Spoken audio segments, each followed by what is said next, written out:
Political चौपाल के इस संस्करण में आज मैं आपके सामने एक ऐसा मुद्दा रखने जा रहा हूँ जिस पर लोगों की नज़र तो हर दिन रहती है, लेकिन उस पर प्रतिक्रियाएं कम मिलती हैं।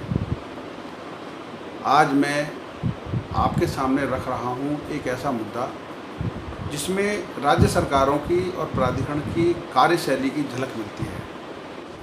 मायावती के समय से ही, जब 2012 में मुख्यमंत्री बनी थी मायावती, तब नोएडा प्राधिकरण ने रजनीगंधा से सेक्टर 56 तक एक एलिवेटेड रोड की प्लानिंग बनाई थी। उसी समय अट्टा से लेकर सेक्टर 62 तक एलिवेटेड रोड की प्लानिंग बनाई गई थी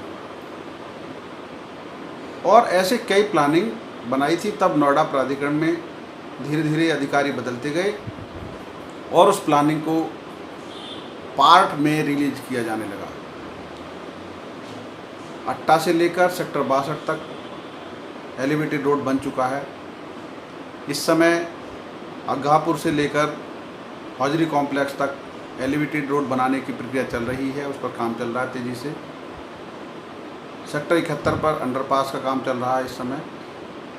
इन सब के बीच कुछ ऐसे काम हैं जो हम जैसे थे ऐसे के ऐसे ही हैं। इनमें सबसे इम्पोर्टेंट काम यही था कि रजनीगंधा से सेक्टर 56 तक एक एलिवेटेड रोड का निर्माण किया जाना था।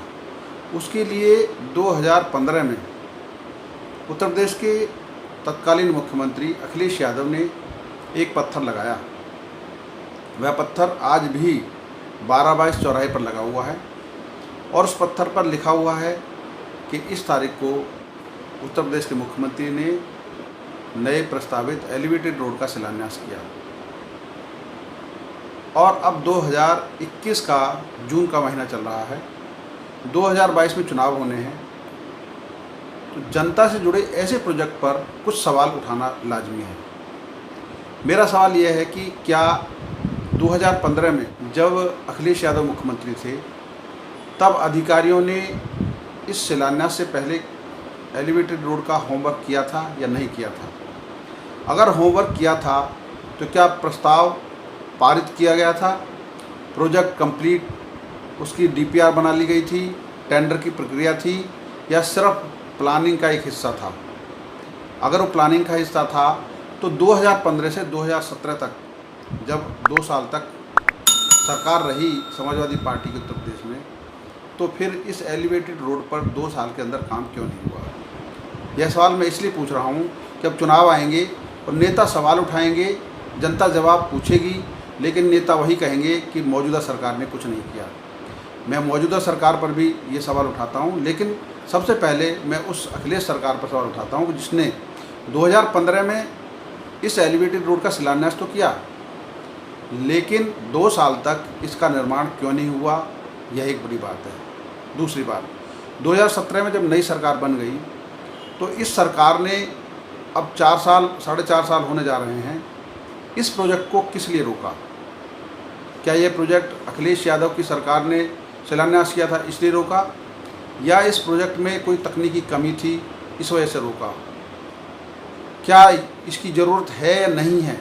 इस सब पर सरकार को और प्राधिकरण को जवाब देना ही चाहिए, क्योंकि जनता रोज़ देखती है, जब वो दिल्ली से डीएनडी से आती है तो उसके पास 2 सवाल होते हैं कि अगर उसको सीधा जाना है तो सीधे 56 तक वो सिग्नल फ्री जा सकती है, और अगर वो वापस सेक्टर 62 जाना है तो अट्टा के सामने से होते हुए जाती है।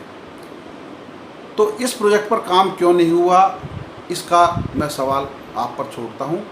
एक और प्रोजेक्ट है जो सरफाबाद गांव में एक स्टेडियम बन रहा है। वह स्टेडियम बनकर तैयार भी हो चुका है, लेकिन इसको विधिवत रूप से क्यों नहीं शुरू किया गया, यह सवाल आज भी मेरे जहन में भी है, जनता के जहन में भी है, और इसका जवाब भी देना पड़ेगा, क्योंकि यह प्रोजेक्ट भी अखिलेश यादव के समय का है। और एक खेल का स्टेडियम अगर कुश्ती का बनाया गया था तो उसको विधिवत उसका कार्य होना चाहिए, और 7 साल बाद भी अगर वो काम न दिखाई दे तो इन पर जनता भी सवाल पूछेगी। आपकी बात पॉलिटिकल चौपाल से मैं विनोद शर्मा। ये नई कड़ी आप देखिए, इस तरह के और इशू मैं आपके सामने रखता रहूँगा। धन्यवाद।